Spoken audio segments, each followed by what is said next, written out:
Hi అండి, అందరికీ నమస్తే. మీరు చూస్తున్న ఈ చెట్టుకి ఆకులు కనిపిస్తున్నాయా? లేకుంటే ఎర్రటి పూలు కనిపిస్తున్నాయా? కాదు, ఇవన్నీ భక్తుల నమ్మకాలు. వారి కోరికలు. బెంగుళూరు నగరానికి సమీపంలో ఉన్న హొస్కోటే దగ్గర ఉన్న కంబళీపురాలో కొలువై ఉన్న శక్తి స్వరూపిణి శ్రీ కాటేరమ్మ తల్లి ఆలయం ఇది. కోరిన కోరికలు తీర్చే కల్పవల్లిగా పేరుగాంచిన ఈ అమ్మవారి ఆలయ విశేషాలు ఈరోజు తెలుసుకుందాం.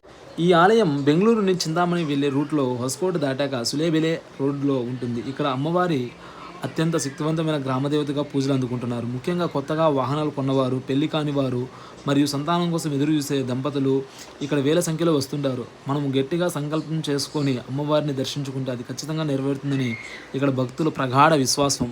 ఈ ఆలయంలోని ప్రధాన ఆకర్షణ మరియు అద్భుతం ఈ భారీ వృక్షం. చూడండి, చెట్టు నిండా ఎక్కడ చూసినా ఎర్రటి రంగులు ముడుపులే. వీటిని చూస్తుంటేనే అర్థమవుతుంది ఎంతమంది భక్తుల కోరికలను ఆ తల్లి తీర్చిందో. సంతానం లేనివారు, పెళ్లి కానివారు, మందుకు బానిసైన వారు, ఆరోగ్య సమస్యలు ఉన్నవారు ఇక్కడ దొరికే ఈ ఒక ప్రత్యేకమైన పూజ కిట్ ఇది. అందులో టెంకాయ, పసుపు కొమ్ము, నిమ్మకాయలు ఉంటాయి. వాటిని ఎర్రటి వస్త్రంలో కట్టి అమ్మవారిని మొక్కుకొని మరీ చెట్టుకు కడతారండి. అలా ముడుపు కట్టిన కొన్ని రోజుల్లోనే వారికి శుభవార్త వినబడుతుందని ఇక్కడ స్థల పురాణం చెబుతుంది. కోరిక తీరాక మళ్ళీ వచ్చి అమ్మవారికి మొక్కులు చెల్లించుకుంటూ ఉంటారు భక్తులు. ఇక్కడ వాతావరణం అయితే చాలా అద్భుతంగా ఉంటుందండి. ఎటు చూసినా కర్పూర హారతులు, దీపాలు, వెలుగులు, సువాసనలు మనసుకు ప్రశాంతనిస్తాయి. అయితే ఇక్కడ మంగళవారం, శుక్రవారం మరియు ఆదివారాలు అయితే భక్తులు రద్దీ చాలా ఎక్కువగా ఉంటుంది.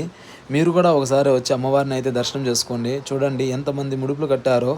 అమ్మవారి యొక్క విగ్రహం చూడండి ఎంత అద్భుతంగా ఉందో. నరుడి దృష్టికి నాప్రాయి కూడా పగులుతుందని చెప్పేసి అంటారండి పెద్దవాళ్ళు. మీరు గమనించారంటే లేపాక్షిలో మనము అక్కడ వీడియో కవర్ చేశాము. ఆ పెద్ద నాగలింగం కూడా నరుడి దృష్టికి పగిలిందండి. అదేవిధంగా ఇక్కడ వచ్చేసి దిష్టి తీస్తారండి నిమ్మకాయతో మరియు టెంకాయతో. అంటే ఆ యొక్క నిమ్మకాయ యొక్క పులుపు విఘ్నాలకు విరుగుడు అని చెప్పేసి నమ్ముతారండి. అదేవిధంగా మనం అమ్మవారిని దర్శనం చేసుకున్నాము. మరొక అద్భుతమైన ఆచరణ నాణెం అతికించడము. అమ్మవారి అనుగ్రహం ఉంటే అయస్కాంతంలా అతుక్కుంటుందని చెప్పి నమ్మకము, లేకుంటే కింద పడిపోతుంది. అంటే ఆ కోరిక తీరడానికి ఇంకా టైం ఉందని.